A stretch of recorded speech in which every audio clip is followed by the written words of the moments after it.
What is up, everybody? Welcome to another episode of the LA Soccer Hub Show. My name is Gio Garcia. Today's Monday, July 25th. We're coming down to pretty much, I think, the last week of July here. It seems like this month has gone by pretty quick. The Galaxy snapped a three-game losing streak. They ended up beating Atlanta United 2-0. Kevin Cabral got a goal. He finally was able to score after so many games that he's not been able to score. Also, Dejan Jovelic scored again. Not surprising. He was able to come off the bench. So the most important thing, they got the win. They're back on the winning trends. And here to help me talk about all things LA Galaxy, we got the Galaxy Guy podcast. Chris, how you doing? I'm doing great, Gio. It's great to finally say the Galaxy got a win at home. It's been a while. Feels like it's been forever.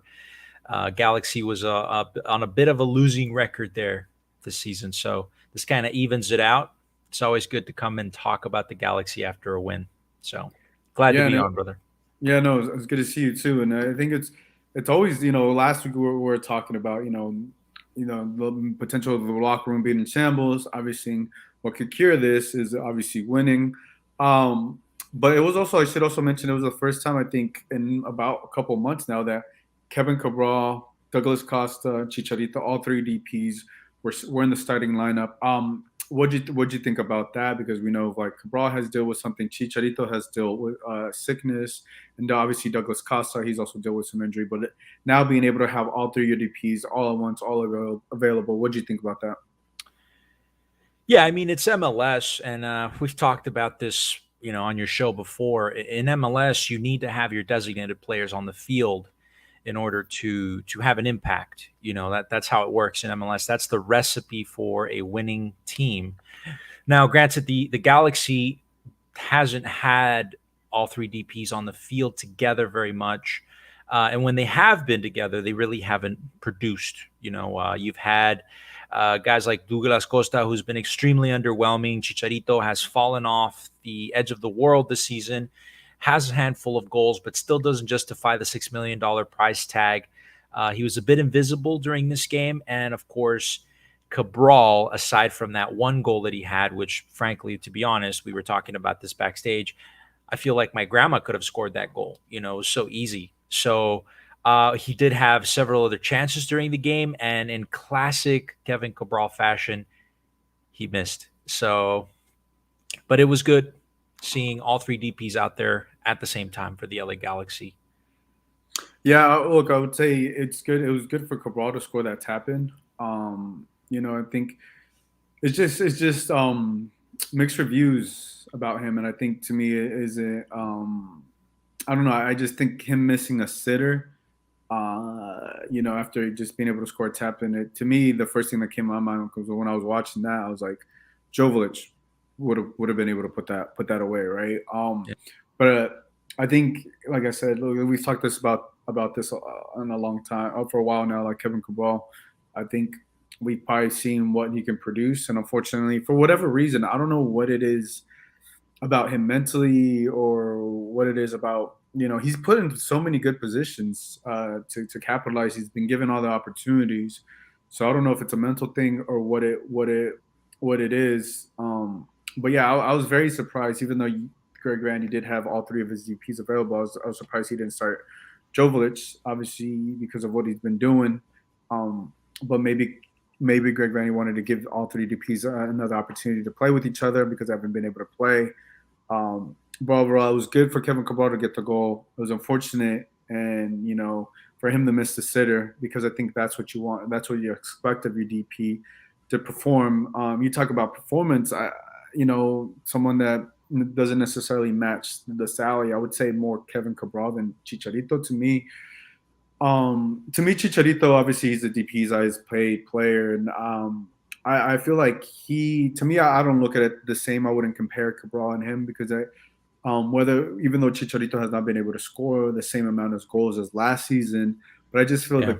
this production, his voice, everything that he's been able to do outside of scoring, I think to me that shows in his leadership within the locker room, within the team, and all that. I wouldn't put those in the same category. And it would be hard for me to say that that Chicharito's invisible because of those things that he's been able to do. for the Galaxy this season. But yeah, you want more production out of Yeah. Chicharito after what you've seen Dejan Jovelic.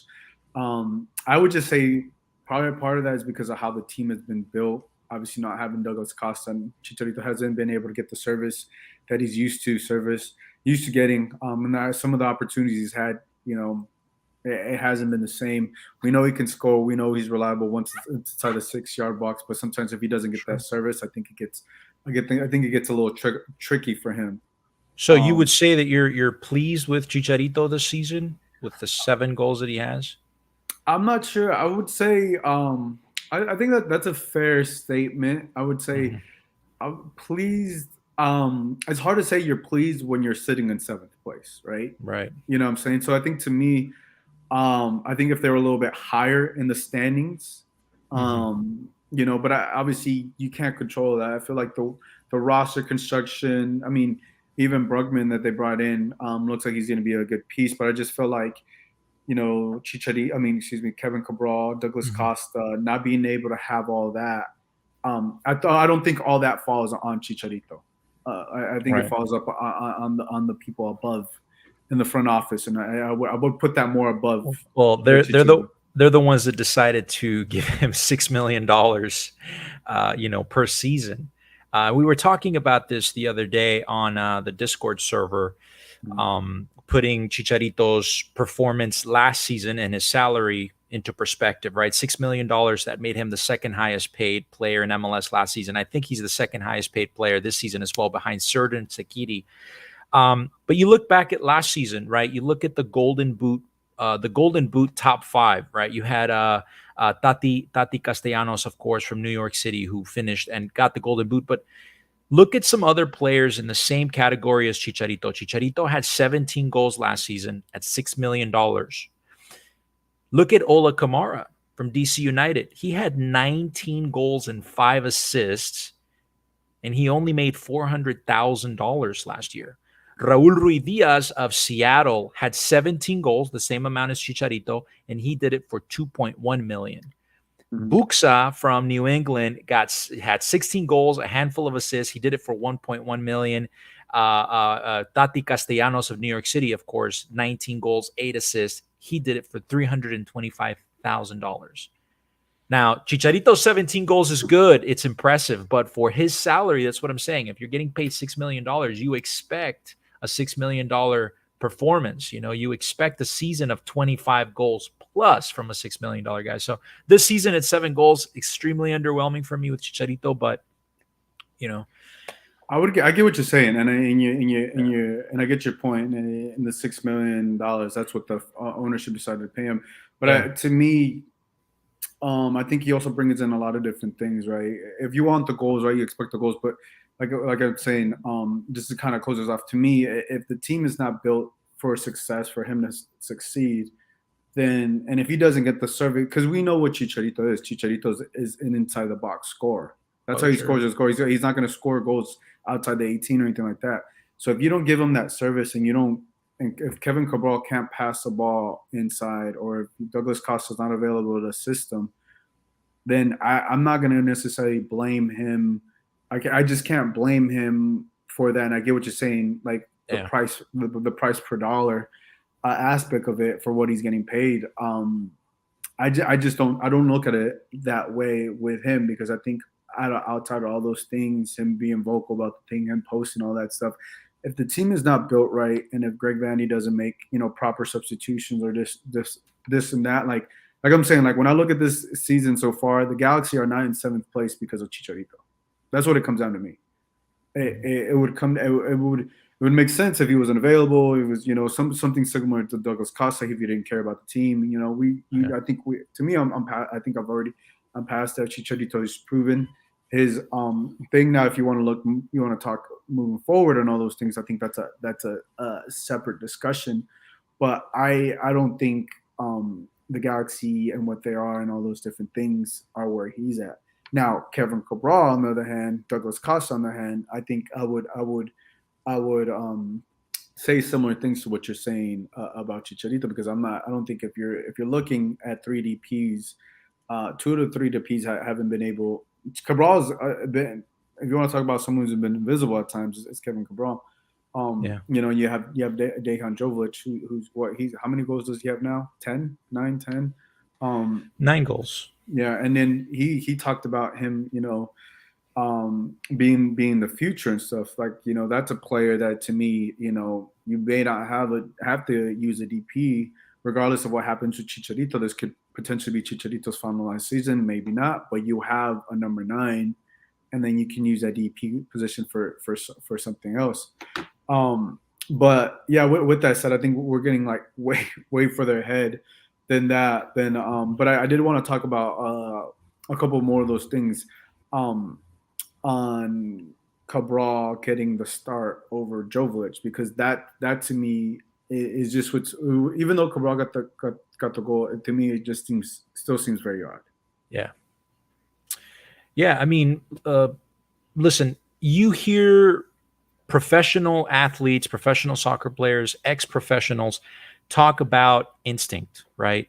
The killer instinct, a defensive instinct, whatever instinct they're talking about, they can all agree that it's one thing. Instinct is natural. You're either born with it, or it's something that comes naturally, right? It's not something you can train for. It's not something that you can just develop magically at 23. I believe that Kevin Cabral is a phenomenal athlete. I believe that he has a tremendous amount of positive skill sets. He's fast, he's agile, he can dribble a ball well sometimes when he's not tripping over his own feet. But I think that Kevin Cabral has shown, after the large sample size that we have, because he had a full season with the Galaxy last year, and he has a large chunk of the season this year with the Galaxy, we have enough sample size to determine that Kevin Cabral he doesn't have that instinct, that killer instinct of an attacker, right? Something that Dejan Jovelic obviously does. And I've been talking about this all day on Twitter. I've been posting the stats. Dejan Jovelic is 10th now in the Golden Boot race. He is only 4 goals behind the number 1, which is Sebastian Drusi at 13 goals. He's only 4 goals behind that. And he's done it in 637 minutes. That is the lowest amount of minutes per goal of any other player in MLS right now, and of any other of the top 10 players in that Golden Boot race. Most of them, on average, have scored their goals in about 1,600, 1,700, 1,800 minutes. So you have a guy that is hungry, has that killer instinct. For example, that goal yesterday, even the commentators were saying, is he going to ice it? Is he going to just take the ball and kill time, take it to the corner? Of course he didn't, because he has that killer instinct. He didn't hesitate twice. He curled that ball over, past the goalkeeper, scored the goal. He put the game completely out of reach for Atlanta in the dying minutes of the game. That's the killer instinct. And Dejan is not faster than Cabral. I don't think he's more agile than Cabral. I don't think he's has the skill sets that Cabral has. He's a great player in his own right, but he has the killer instinct, and that's the difference right there. And look, these are some of the stats that I was posting earlier today. We talk all of this praise to Zlatan in 2019 for having that historic 30-goal season where he had a record club high 30 goals. He did those first 9 goals for the LA Galaxy that season in 720 minutes. Dejan Jovelic has scored 9 goals this season in 637 minutes, which means Dejan Jovelic is far more effective than Zlatan Ibrahimovic was during that historic season. Why is he on the bench, Gio? That's what I'm saying. Like, that's the thing that just doesn't make sense to me, and that's quite the stat. Like what Zlatan was able to do, because to me, like, you would have to imagine that, like, man, if Jovelic was able to get more minutes, he would get more goals. That to me is just simple math. Like, that to me is just simple. It's just simple math. Like, a player that's this hot continues to score, you keep him on the field. And I like this sort of comparison. Obviously, we know Zlatan is Zlatan, but when you break it down to the minutes and stuff, like, and what you see, if it's for no reason, Jovelic probably could have had 2 goals in this game. It's not too far fetched to say that, even though they won. It's not too far fetched to say that. And I think for me, when you have a goal scorer, you have all those things. I just think when Greg Vanny going to be able to look? They got the win. That's the positive thing. I think to me, it's like there has to be. I think I'm still waiting the point in time when Greg Vanny decides not to start Cabral over Jovelic. Mm-hmm. And I don't know what the decision behind that is, because it's clear that the talent or whatever, he's just better. He's just the fans love him. Everybody. I think there's nothing you can't say anything bad about Dejan Jovelic. Yeah. The performance there. You brought up an amazing stat. You were tweeting those amazing stats, and to me, it's mind-boggling. Because I like what he's been doing, and then even after the game, let's look at the goal, because I think the goal was very impressive. Because you just talked about let's talk about the goal, because I think to me it was very impressive how he was able to do it. So it's right here. Icer does it go for the corner. Jovelic scores.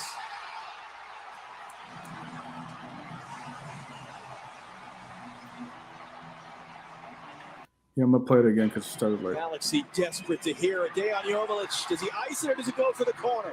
Jovelic scores! Beautiful. There, yeah, as you can see, pretty much with no angle, he's able to put it away and put it in the back of the net, and essentially, like you said, sealed the deal for him. And I think that another thing that I really liked about him, he was interviewed after the game, and he was asked like, hey, should he start? And I think this time he obviously held back because he just didn't want. He just didn't. I don't think he felt like he needed to say that. I think it's pretty clear that he should be the one starting. But I like that Alexi Lalas ended up asking him this. Should you be the? Let's go. And people who were Galaxy fans. Oh, excuse me. Here we go. I know you're coming on as a substitute and you're scoring. Should you be the starter for the Los Angeles Galaxy? Maybe. I'm the future of Galaxy. I have to say that I'm happy. I mean, I have to do my job. Even if I play 15 minutes, 5 minutes, 90 minutes, my job is to score. And I show it again. The future. And I want to say thank you for these amazing fans. They were amazing like every time, and a great team performance. Yeah. Can't you just have to love that kid, man. I was gonna say, how can you not like? Yeah. Like, how can you not like what he has to say? And he's like, and he thanks the fans too. Yeah. That to me is the future. The future of the star. I'm surprised. Because I was curious. I was like, would he want to stay with the Galaxy because of what's going on? But you see where his mindset is. This could be definitely a long-term player for the Galaxy. When we speak of Jovelic and you talk about like I'm the future, because he knows. I think he knows the Galaxy knows that, and I think also Chicharito knows that. Chicharito's only going to be there for so much longer. Potentially, maybe this, like we were saying, this may be his last season or whatever it is. And it's like with Jovelic there, he's proven that he's going to be the goal scorer. He's young. He has the development. He could be. One of the best strikers in the league. Yeah. Period. With limited, very, very, very limited minutes, he's been able to do. He's been able to do so much. Okay, let's move on. Let's talk about. It was a clean sheet. Also a clean sheet for Jonathan Bond. Obviously, I think that's also a good feeling. After 7th, I believe. Three straight games. Obviously, you don't get a clean sheet when you lose 3 straight games. What do you think about Jonathan Bond's performance, the defensive performance? It was Atlanta United. Obviously, we know Atlanta United is also struggling, but you don't want to continue to lose to bad teams. Obviously, the Galaxy were able to get this win. What do you think about Jonathan Bond and the defense? I think I like Jonathan Bond. Jonathan Bond is he's a really good goalkeeper. He's one of the better goalkeepers the Galaxy's had in a very long time. I think the defense lets him down very often. And this season has been rough. It's been a roller coaster ride for that defense. Things aren't exactly set back there. I love Julian Araujo. I love Raheem Edwards, but on the defensive end, they really lack sometimes. They really love to go deep into that attack. Derek Williams kind of showed that he's not the fastest player this season. He's constantly getting burned. He got burned by Atlanta several times. Now, Grant, look, listen, this is an Atlanta team that has struggled all season. Okay, they are 11th place, I believe. I think they've actually dropped a little lower since that last game, but they're not a playoff team this season. They're showing bright moments, but they are a disjointed team, and we saw that. They had, I think, 16 shots on the night, and none of them went in. They had chance after chance after chance. Those last 30 minutes, they basically were just attacking, and it just nothing was happening. They weren't communicating well with each other. Joseph Martinez has seen better days. I mean, yesterday when he was putting on his shirt, when he was coming on as a substitute, it's very clear that he has not come back physically from that injury that he sustained earlier this year. Well, he had surgery for it earlier this year. He just hasn't been able to recover from that. He hasn't bounced back. This is Joseph Martinez, the deadliest striker this league has seen in a very long time. And he struggled. I mean, he's out of shape. He's chubby, he's gasping for breath out there. So this team is in desperate need. Atlanta's in desperate need of a game changer, and they just don't have that. And it showed. The Galaxy was lucky to get away with that win. So I know people are excited about the clean sheet. They're excited about, not getting scored on at home. But that back line for the Galaxy, there are still a lot of questions to answer. It is still not a completed thing. Gastón Brugman being out there for the first time, it's evident that the guy knows what he's doing. He's a great defensive midfielder. He's going to be very serviceable for the LA Galaxy going forward. That's going to hopefully solidify the defense a little bit better. But it's such a small sample size. It's 45 minutes, Gio. You cannot make a concrete opinion on what our backline is going to look for this other half of the season, this last half of the season, based on 45 minutes. So still a long way to go for the Galaxy defense, but hopefully it starts to trend in a positive direction after this performance. And I'll also say, too, you talk about the back line, Gasper got the start over Raheem Edwards. Obviously, I think that's also interesting that Raheem Edwards didn't even play, didn't even see the pitch. And I am with you, too. I think it's a small sample size of what we saw about Gastón Brugman. I think you like what you have to see, but you also want to see against a good team. Against FC Dallas, to me, is a good team. That's going to be a real test. Yeah, that's going to be really solid because last time they got pounded at home because they pressed them so high. And I think I'm curious to see how they do against FC Dallas away because FC Dallas press is really good. And the Galaxy seem to struggle when they get pressed up pretty high and playing out the back. And could Brugman, help out with that? How much is he going to be able to help out with that? Because to me, it's more of understanding whether Raheem Edwards or Gasper, obviously Derek Williams, who's going to be in that back line. There's been a lot of rotation there, and I think there's a lot of rotation too because there's been a lot of mistakes, injuries, certain things. And I think to me, if there was a lot of rotation in the back line because you're winning or you're having successful games and different things, that's one thing. But the Galaxy have had a rotation in the back line because, like I said, mistakes, bad passes, not knowing where to be, some people being way too up forward instead of being back.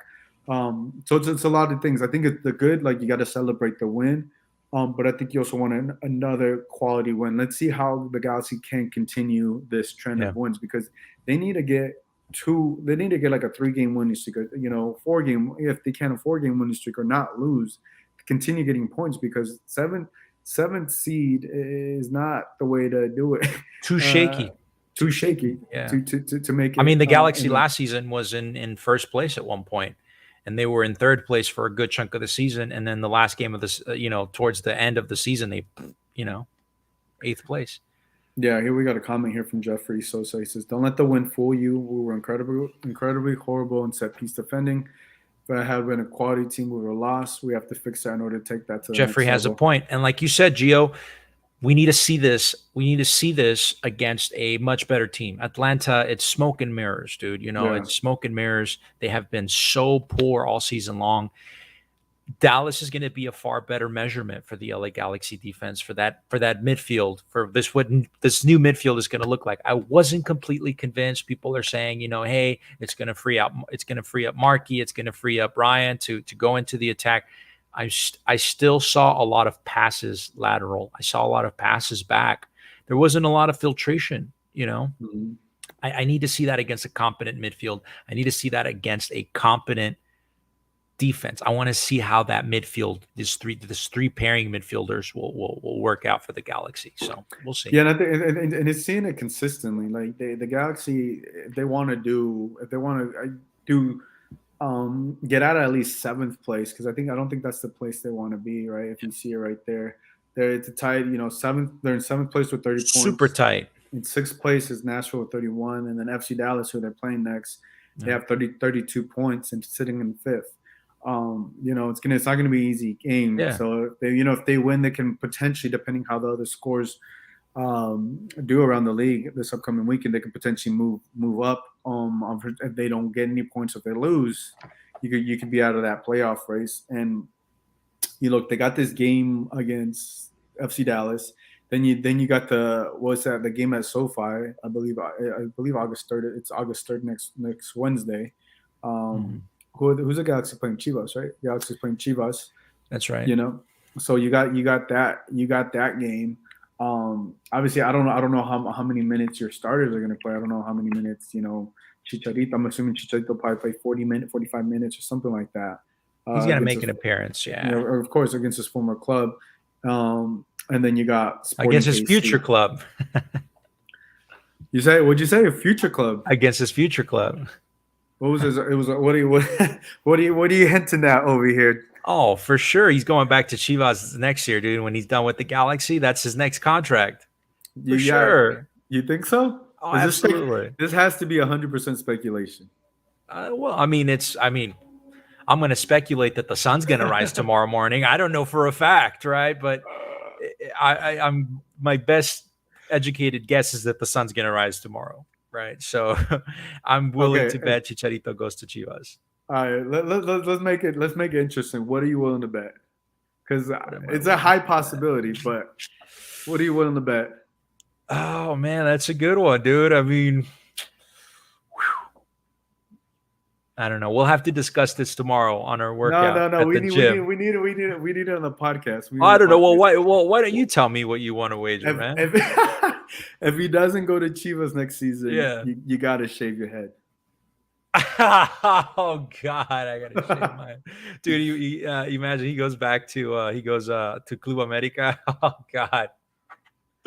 I can see that. I can see him possibly going there. And then we have a comment here. It says, "Pay attention how Chicha interacts with the coaching staff." I think he's gonna have to interact with them regardless. I don't think that would say anything. That's true. I think he's gonna interact because it's Chivas. He has probably former assistants, former training staff that was there, and obviously, and I don't think they're doing good this season. Chivas only hires Mexicans, right? We know that. Yeah. They only hire Mexicans, and they're always interested in bringing for marketing reasons, right? Because they only hire Mexicans. They need to bring in big name Mexican players, and there is no other big name Mexican player right now that's going to be on the market next year than Javier Chicharito Hernandez. And this is a guy that they already know him. He knows them. He has connections at Chivas. His family, lives in Guadalajara. It just makes too much sense. They're going to pay him a lot of money, even if all he does is sit on the bench for 2 or 3 seasons. It's a marketing slam dunk. They're going to do it. They're going to spend however much money they need to spend on getting him there. They're going to get him there, and that's going to be his retirement. Chivas Guadalajara. I would say all the stars would align, but we got to see how this season finishes with the Galaxy, because I think him. Because it would free up that DP spot for the Galaxy, and I don't know, depending how the season goes with the Galaxy, this could be his final season. And I know we keep talking about that, but let's also talk about because also he's potentially not going to be almost. I don't want to say for sure, but it was reported out there by TUDN that he's almost essentially has no chance of making the national team. And that's tough because I think how much he's wanted to be on the national team. He's wanted, right? We see all the motivation I think he apologized a little too late to Tata Martino and all that. And I think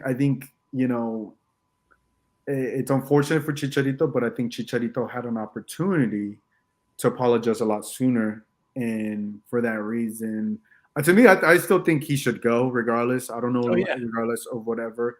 to me, I still think he's probably the best one, quote unquote, in form compared to the Raul Jimenez and everybody else that they have in there. But what are your thoughts, obviously, on him not being able to be in the World Cup for Mexico? Listen, it's his last World Cup, right? At his age, the decline that we've seen in his body, there's no way he gets to, the next World Cup at 38 with enough physical ability to make that World Cup. So he knows this is it. This is his last chance. He is Mexico's highest goal scorer, international goals in their history. He's going to go down in the history of Mexican soccer as one of the greatest Mexican soccer players to ever play the sport. He's going to go down in those record books, right? He deserves this. He deserves to go to the World Cup, even if it's just an honorary thing for him to sit on the bench. Maybe he comes off as a substitute. This is somebody that you take to the World Cup. It's the Landon Donovan thing all over again, 2014 with Jurgen Klinsmann slapping Donovan and slapping U.S. soccer fans in the face. Soccer fans deserve to see Landon Donovan. Mexican soccer fans deserve to see Chicharito at his final World Cup after he's given their country so much, so many moments of joy, trophies, and for a coach to come in and decide, you know what, my ego is way too big. My ego is bigger than you and your apology. My ego is bigger than the country and the desires of the country that I'm coaching for. I'm not taking one of their most historic players. It's like blasphemy, borderline blasphemy. So as a Galaxy fan, I don't want Chicharito to ever go on international duty. I want him to stay with the club all of the time. But as a just pure soccer fan, he deserves to go, and he should be going. Yeah, look, to me, it's very unfortunate, and I think you kind of hit the nail on the head with Tata Martino. I think it's definitely like an ego thing. And Chicharito, we've seen him work so hard to get back to his form, and unfortunately, he doesn't have the same amount of goals. But like I said, I've been watching the Mexican national team, and they could definitely use him. Whether if it's just coming off the bench, I think he'd be one of the best options coming off the bench. And you're right, I don't think he's definitely getting the respect from Tata Martino, but yeah, it's unfortunate because I think there's certain players that like you said, you just still take him. I think he would be a focal point. He would be one that he could come off the bench, or he could potentially be starting for the Mexican national team. And I think it's also unfortunate for the Galaxy because you don't have your best player, or quote unquote your star player, at the highest level representing your club, because whenever he would be representing the LA Galaxy at the World Cup, and I think that's also a missed opportunity.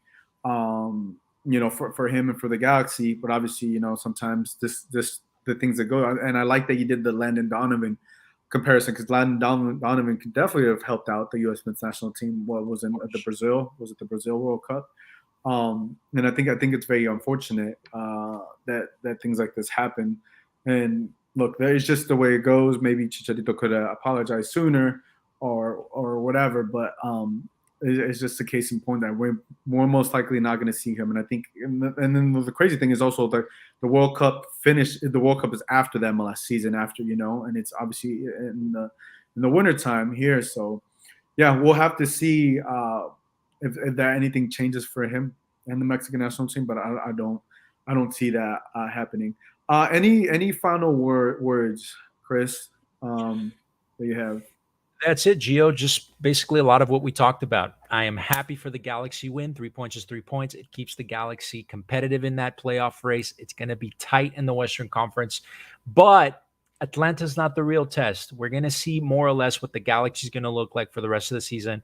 After that Dallas game, we're going to have a really good measurement of what this Galaxy team truly is.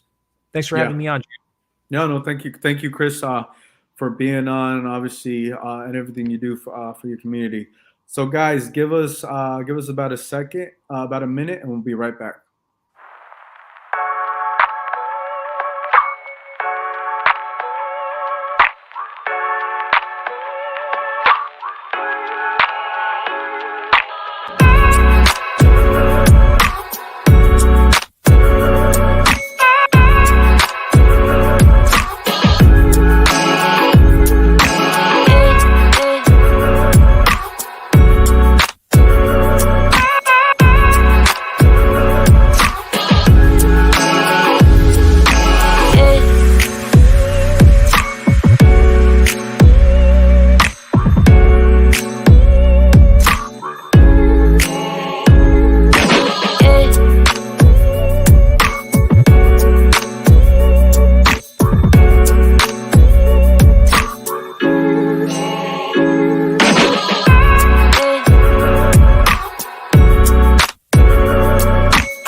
back talking LAFC. LAFC got a big win. Gareth Bale got his goal. Chiellini got the start. So many good things going on for LAFC right now in the moment. They're currently in first place. They got 45 points. Leading the way. They're staying hot. Potentially more signings are on their way. We just know that they got the signing from Orlando City, another Ecuadorian on the team. Here to help me talk about that, we got JP. JP, how you doing? Good, man. You were on the show right now talking Galaxy, and another report came out that Suarez might come to LAFC. I just saw that. Yeah. I just saw that. Taylor Twellman tweeted it and said Chiellini and Suarez will be training together. So the use of the word "will" is very implicit that that he is coming and that he might be on his way, which kind of contradicts other reports that they were looking for a young DP, or maybe that's why LAFC want to ship Brian off and then they'll get a young DP to replace Brian, and then Luis Suarez will be the third DP that the team always needed. But hey, man, JT's doing business.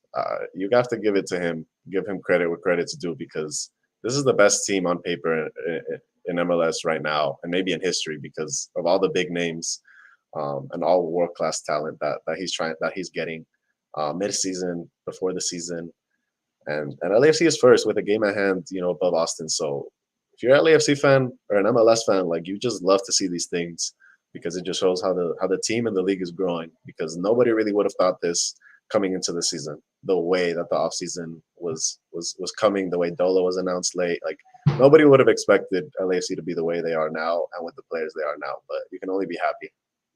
So let's go into that because you brought up something. I'm looking over here at his tweets, Taylor Timmons' tweets. Because what a way to start the show, by the way. Yeah.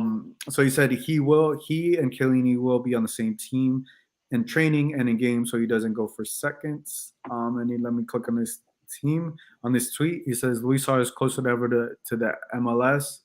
And before there's a tweet below. Taylor Twellman subtweeting this. Let me just be clear for those listening. It says, before you ask, no, it's not Inter Miami, Suarez. And yeah, so Taylor Twellman, excuse me, retweeted this. That's an interesting thing. So Suarez to LAFC potentially. That's interesting. Because to me, the first thing is like Luis Suarez coming to LAFC obviously it's insane. It's insane. He's the third D? Is he going to be third DP? Yeah, someone has to go, and it's to me it's clearly yeah. And you mentioned Brian Rodriguez, but there's been some reports with Santos. I think we saw last week to Santos. He was being linked to Santos. But also wonder what this means for Chicho Arango's future with LAFC, because I wouldn't be surprised if he's also the one that potentially moves. But I wouldn't want him. Let's talk about that. I think Brian Rodriguez moving on to me makes more sense than Chicho, but part of it could just be the way the calorie stop works. If you sell Chicho, you open up a lot of cap space. Or if you make him a DP, you open up a lot of cap space.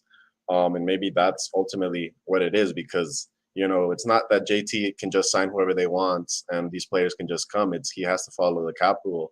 And Chicho's on a pretty big salary. What's his salary? It's just a big number that takes up a lot of space. So maybe it's not that LAFC want to send him off, but they need to shop him around to open up space for a Suarez, for a Bale when he becomes a DP, et cetera, et cetera.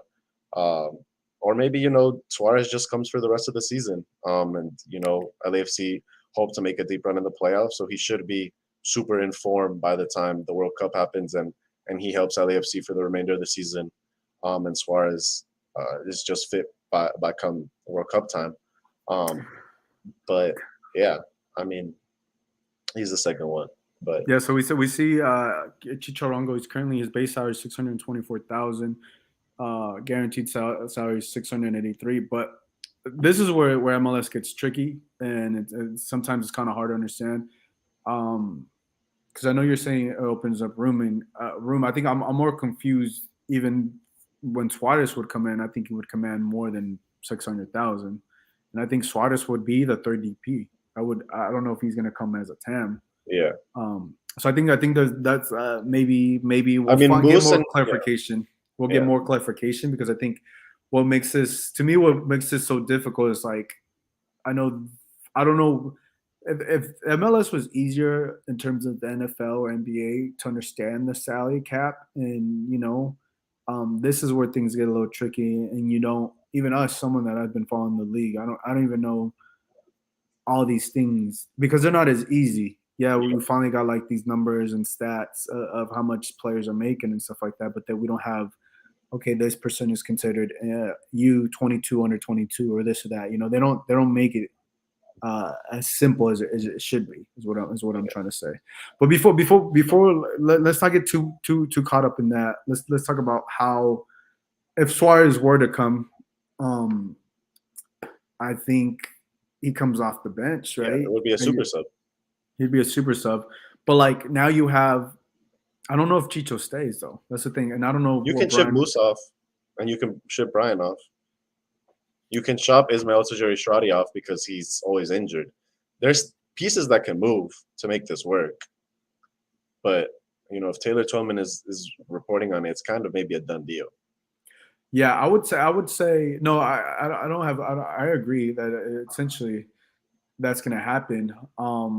But I think to me it's like it's either Brian or Chicho. One of those two are leaving. I would lean on the side of moving on from Brian, but I also feel like it's harder to move on from Brian because I don't know how much his market value is. I don't know who wants to take up that salary, and I don't know who's going to want to. Right now, Chicho Arango is easier to sell than Brian Rodriguez because Brian Rodriguez came for $11.5 million, and I don't think he's worth $11.5 million, and that's why I said Chicho is easier to sell.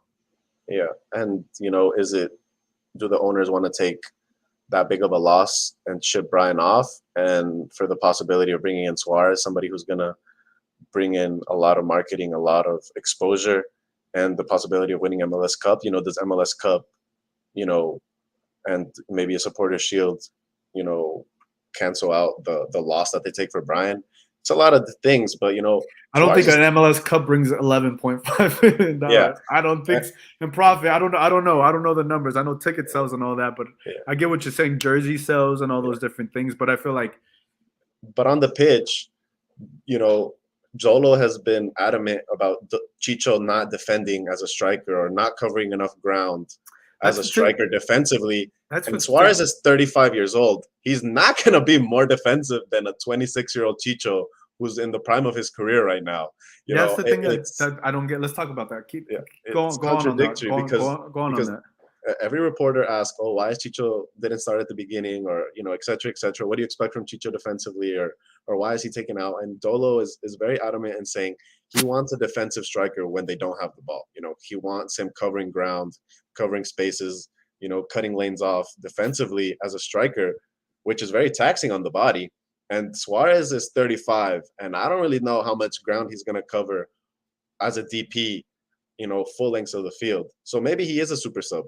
Who better to come off the bench than a 35-year-old Suarez, who's coming from Atletico de Madrid. It's not like he's coming from a mid-tame European team. Like who maybe just might need one or two chances to score, in the last 30 minutes of a game in MLS to close the games off, which LAFC is great at doing.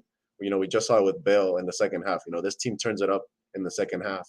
And if you're a substitute, LAFC just broke the single season record of most goals from substitutes. So, if Suarez becomes a third DP for the rest of the season as a super sub, he's bound to score goals with the way the team turns up in the second half.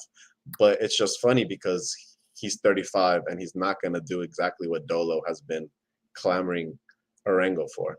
So, that's an interesting point. Yeah, that's an interesting point. I think it would also be interesting if they get Suarez on a TAM deal. I don't know if that's possible. I don't know how the structure works with what's available. I think that's what makes it complicated. We're talking about earlier and how the roster construction and all these. I don't know if there's a TAM spot open. I don't know all these different things because it's just not clear. But if they get him on a TAM or he is a third DP, I think Suarez coming as a third DP or whatever, I think it's hard for me to see him come off the bench as a third DP. You know what I'm saying? But if he, and Chicho Orango, like, how would Chicho Orango feel like? You know what I'm saying? Like, he's doing everything that you want to do. Like, and to me, I just don't get that defense. Maybe you want him to drop back, but I think usually, look, you want your 9 to stay as high as you can up top. As a point man up there, and I don't know how much you want him to defend defensively. But yeah, you're right. If they bring a 35-year-old, he's not going to have the youth, the legs to come back and drop back defensively. If that's what Dolo wants out of his number 9. And to me, I just find it interesting because there's not too much made to complain for Chicho Orango on his hot streak of these goals. What is it? 6 out of the 7 games or 7 out of the 8 games that he scored. I think it's insane what he's doing. But if Suarez comes, what does that mean for him? Would he want to continue with LAFC, or would he want to move elsewhere? Because right now, him and Vela, and I think, how does Suarez, Vela, and Bale and Chiellini all get together? Because didn't Suarez bite Chiellini? Chiellini, I right? mean, I know they've gotten over it. Yeah. I know they gotten over it, but like, I'm It's not funny. saying I'm not. Yeah, it's funny that they would be teammates. It's funny that they would potentially be teammates. Only in MLS. That's why you love this league. But only in MLS. We'll see, because I know the team that Pancho Ginella went to, Nacional, they're trying to get Suarez too, right? yeah, and it was another huge social media movement. Everyone changed their profile picture to Suarez in that uniform, and it was big. I mean, everybody in the world saw it happen. And then, that's Suarez's his club. That's where he came out of. So he obviously has a special place in the heart for Nacional.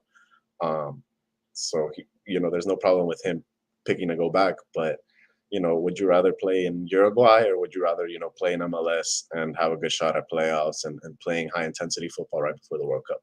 If Gareth Bale's picking that, I don't see why Suarez wouldn't either. But yeah, I mean, does he come off the bench? Does he share, the space with Chicho? Bale, Vela, and Suarez would be very, very nasty. I know that much for sure. But it's a lot of questions for Dolo. A lot of questions that Dolo has to answer. We will see. I know speculation, but we'll see. Let's talk about this past game, because there was a lot of things. Obviously, Chicho Orango, look, he's been doing a great job. Let's talk about his goal, because I felt like his goal was insane. I liked his goal. It was an insane goal. It was a tough angle. We'll watch it right here. Competition. Nice ball, Vela. Mahala. Arango. Chicho. Oh! He's done it again! Out of nowhere! 7 goals in 8 games! And the second half prowess rings true. Competition. Nice ball, Vela. So you see 7 goals in 8 games. You see the shot right there. Obviously, almost no angle. Gets it past the keeper. One thing I will know is Chicho just, when you're just hot, I think you just gotta shoot whatever you get, and that's what he did. And the good thing that I saw about this is Chicho knew that this was a sub goalkeeper, and you got to test him right away. And he tested him right away, because the starting goalkeeper left, and this guy was shaky, and you want to test him out, and the keeper wasn't ready. That's partly the keeper's fault, but at the same time, Chicho Orango, you got to credit him for being smart enough to do that. And that's what I love about his game, and love about this goal, because that was all him. Yeah, I mean, it was a good build-up play by LFC. It was a foul, came off a foul. Acosta found Vela. Vela made a run to Opoku, and then to Chicho. But that's a hard angle. Anybody that's played soccer and has been on that part of the box, that's the way Chicho shot is the way you shoot it, and you have to go top bins, or else it's not going to go in. The goalie covered the angle pretty well, and you saw him dive, and it was just inch perfect shot from Chicho. But that's what your striker does. Your striker scores goals any way they can, and they score goals that you wouldn't really expect anybody else to score. And he's hot. He just keeps on scoring. What is it? 3 games now? Nashville, this, and the Galaxy. It's three straight games with goals. So, and he assisted Bale, which, was an easy assist because Bale was open down the wing. But still, he's producing. He's being what a striker is supposed to be, dangerous in the final third. And when Dolo credits him, obviously, because he's scoring. He kind of can overlook the lack of defensive pressure that he puts on, but he's scoring. And, everybody loves him in the locker room. The fans love him. He single-handedly gave the team a chance to make playoffs last season. You can't really forget that. He can produce when the team isn't doing well, and obviously he's producing when the team is doing well. So, he's been on fire ever since he stepped foot in the league. Yeah, we got a comment here from Carlos C on YouTube. It says trading an informed Chicho in his prime for Suarez will not sit well with the fan base. Yeah, look, it's speculation right now, but I just think, to me, yeah, I'm all in on Chicho, and yeah, I still don't know what Dolo wants from him defensively, because he's doing his job, but I guess you want him to do more, and I think it's just odd. That, to me, is just odd. It's just odd. But if they're already in talks with other players, moving on, because it seems like Dolo and Chicho Arango get along. We saw that. I don't know if we saw that video on Instagram, what they were doing, like the post challenge, the crossbar challenge. It seemed like they're on the same page. But it's like, unless they're getting an insane offer somewhere from Europe for Chicho Arango, but I don't know who's looking at him. We haven't seen. I think that's the only thing. It's if LAFC is getting an offer they can't pass up. I think that's the only way. It kind of makes sense for me. But look, you credit everything the front office has done so far with the signings, but these signings have to lead to a championship. That's what this is it. And I think, to me, you talked about Chicho Arango. LAFC wouldn't be where Chicho Arango wouldn't have an opportunity last season for a playoff for a playoff spot. Well, I would say the same thing this season. If it wasn't for Chicho Arango, LAFC would have either tied or lost some of the games that he scored in. Because if it wasn't for him. And I think if you take out someone that's producing those goals are hard to come by. Yes, you got Gareth Bale. Yes, you got Carlos Vela. But right now, every name that pops up is Arango's name. And you talked about the assist. But yeah, we'll have to see what that happens. But nevertheless, I like what Chicho's game, what he's producing, what he's doing. Let's talk about Gareth Bale. He got his first goal. I think we're all expecting when that was going to happen. He finally got his first goal. It was nice, and like you said, Chicho Arango assisted him. So let's watch it. Off the break, Chicho, beautiful ball by Bale off the outside of the boot, facing goal. Bale, Gareth Bale, the finisher's finisher. He has scored goals all over the planet. He has scored goals in the biggest games on the biggest platforms, and now he scored a goal in Major League Soccer to give LAFC a 2-goal. So obviously you see it there. What you don't see before that is how Chicho Arango got the ball and was able to turn and then give the pass. I thought that's what made all the difference to make the pass to Gareth Bale, and he just had to run. Obviously, the keeper once again he came in. He got beat near post too, which is I think it's more than the keeper kind of making a mistake, but you got to give credit to Gareth Bale. What'd you think of the goal? What'd you think of the performance from Gareth Bale? It was a good goal. Gareth is the one that intercepts the ball, gives it to Chicho, and then, like you said, Chicho turns off his defender, takes some space, and then lays it off to Gareth Bale. And that's kind of what Gareth Bale is known for, being on the wing, cutting in and shooting with his left. Beating the goalie first post isn't easy.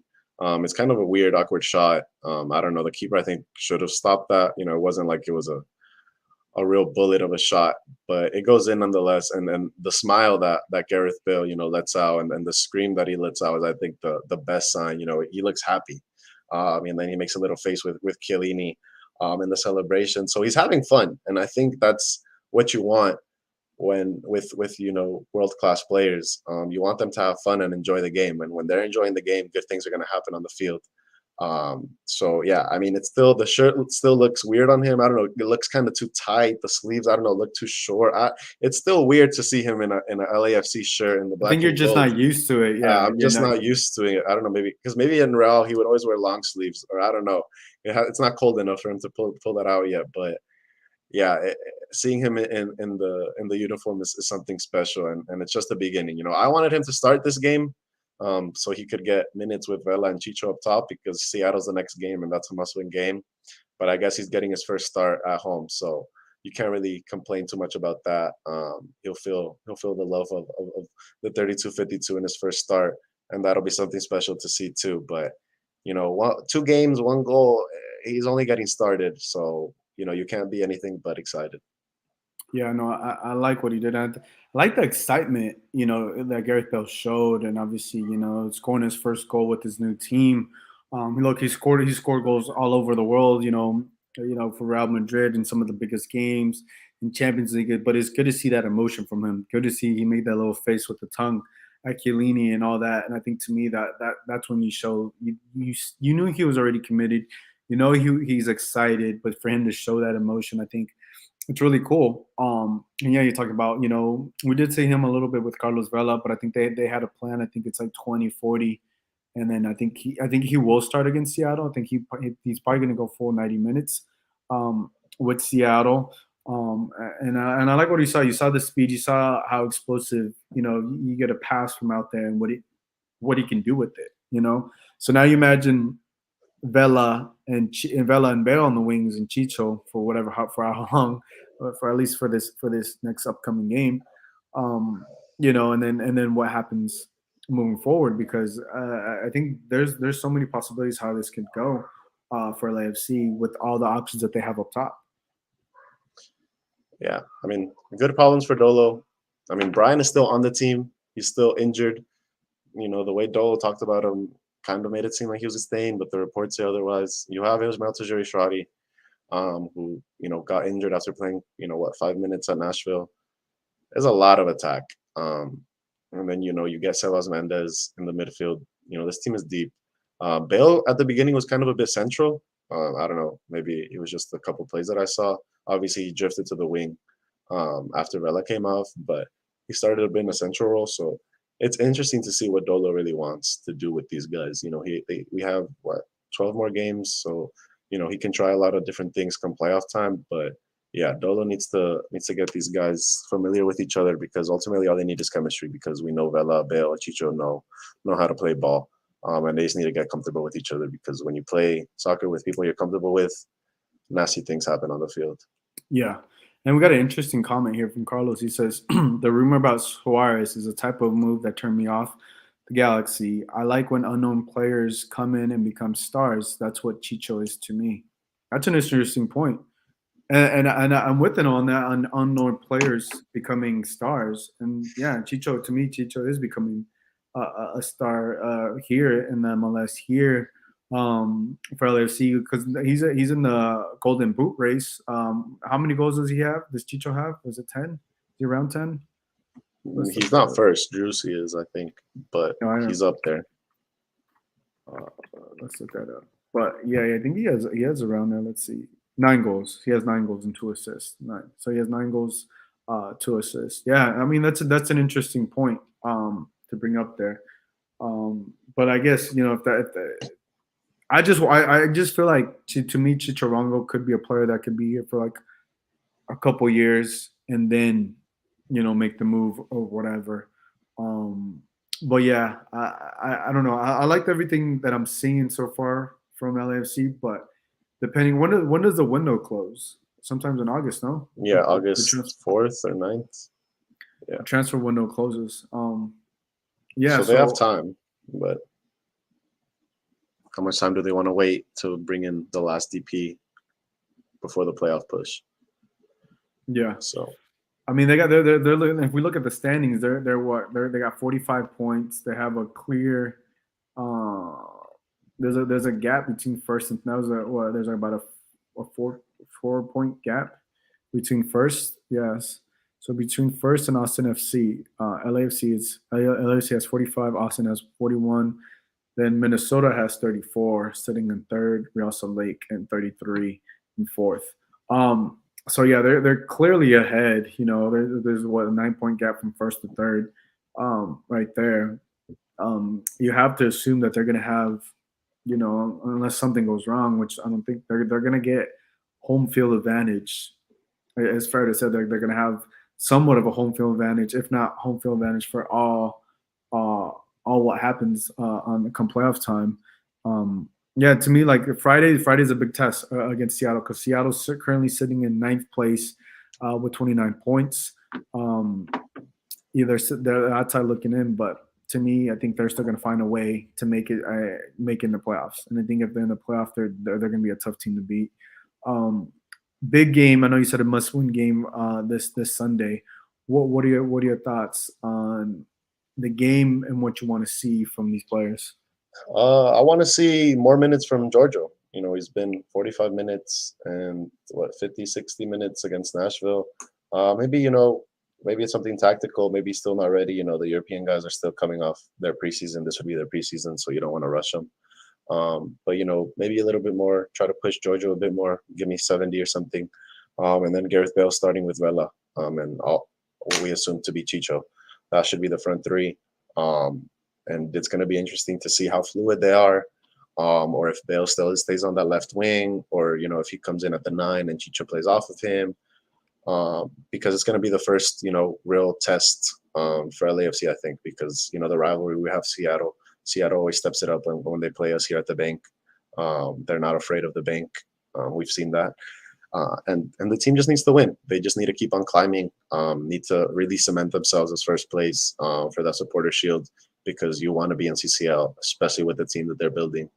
You want to have something special to back up, you know, the good league season that we're having. But yeah, Bale and Vela chemistry is what I'm looking for. Yeah. And also, I don't think Kellen Acosta is going to be available for this game because yellow card accumulation. So we may see Sebastian Mendes potentially get his first start, unless Latif Blessing gets that start. But yeah, you also got, you know, in that midfield, you're gonna also got depth in that midfield, and it's insane that it's crazy how they're doing all these signings, and other teams around the league aren't able to pull some of these signings off. But it's credit to John Thornton and the front office of what they're doing. Is it just that, like, the places aren't that appealing, and it's just LA, Miami, and New York for Europeans or people coming from Europe? We don't know. I mean, who doesn't want to come to LA? And maybe JT just asks, and these people actually, you know, make it a viable option to come to LAFC, because, you know, the stadium's nice, the fan atmosphere is great, and, you know, LA, it's nice. You know, you can't really complain when you come and live here, other than traffic. But yeah, traffic, gas, high rent prices. I got a few lists. I got a big list. Well, when you're a DP, these things kind of, you know. No, I'm kidding. I know what you mean. I'm kidding. No, I love living in LA. It's amazing. But no, I completely agree with you. Yeah, it's not a bad place to live. And on top of that, you know, it's LAFC and what they're doing with everything they got going on. So yeah, I mean, it's not that hard to sell them, especially when you're in first place, you know, and you know, especially I think also you know, if this team's gonna make a deep playoff run, a lot of these guys are going to want to be fit for that World Cup, you know, and I think that's also another thing that would attract players to have an opportunity to win MLS Cup, be informed going into the World Cup, because Ecuador, they definitely got a team this year for the World Cup, and they can make a lot of noise. We may see a lot of those guys, you know, Chiqui, Sifu, and now Sebastian Mendes. CX Cruises, have you guys heard of a time and date change for the SoFi game? Did they change it? I haven't heard anything. It's August 3rd, next Wednesday, as far as I know. It's August 3rd. I don't believe they changed anything. So it's August 3rd. I'm assuming around 7-8 o'clock. I don't know. I don't know if I haven't been on if you're referring to them changing it. I haven't heard anything, but as far as I know, it's August 3rd. And yeah, I think they're just going to come out with a couple more details about that. Yeah, it's August 3rd, and then 17 hours. So what? 5:30. Yeah, that's when LA Galaxy versus Chivas and LAFC versus Club America start. So it'll start at 5:30, and then I don't know which game would be first.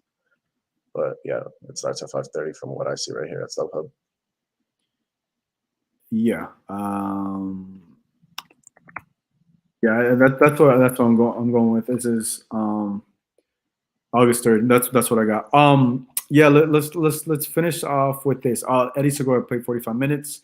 It's good to see him there. What'd you think about Eddie Segura? Because you got Murillo looked good too. Murillo's been looking good. And so you got Murillo, Eddie Segura, Chiellini, Chiellini. Options. The one guy we haven't seen is Mamadou Fall for whatever reason. Yeah. He's like the odd man out, unfortunately. But I would like to. I still see Fall. I still think. I still want to see him. But I think that's one of the pros and cons that you get when you get players like Chiellini. He takes up like a world class player. Someone's gonna lose out on those minutes, But this is what you want when you have a competitive club. Because competition in essentially every position, and that center back position and the front three, I think right now is the most competitive, unfortunately. Yeah, I mean, this team is deep everywhere. Janela leaves, and then you get another international midfielder. Fall, for some reason, like you said, isn't playing. We don't know why. Dolo hasn't really been questioned either. Maybe someone should ask, but yeah, it's Say kind that of again. weird. I didn't get that. I didn't catch that. Nobody's really asked why Fall isn't playing.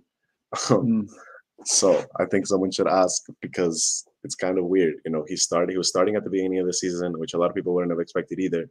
And then he just gets dropped, interestingly, not even before Giorgio came. If you drop him right when Giorgio comes, then, we'll say, oh, okay, makes sense, obviously, but he hasn't been playing for a while.